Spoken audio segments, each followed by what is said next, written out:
Hola, hoy estamos haciendo la vía verde del Serpis, que es donde antiguamente pasaba el tren Chicharra, que unía las poblaciones de Gandía con Alcoy. El tren era casi todo de mercancía, menos 3 vagones que habían de pasajeros, que cabían unos 25 pasajeros en cada vagón.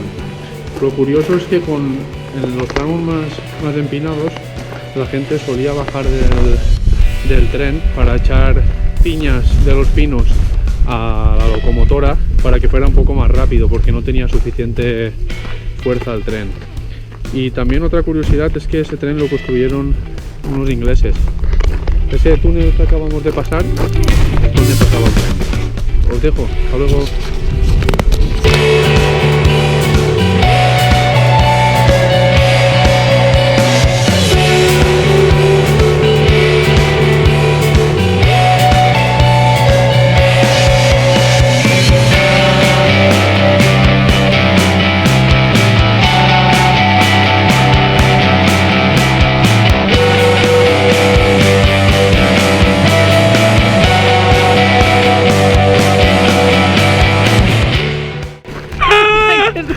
Con consejero viajero, los mejores consejos de viaje. Hoy estamos aquí en Villalonga haciendo la ruta del tren Chicharra. Súper chula, ¿eh? Menuda chicharra cae.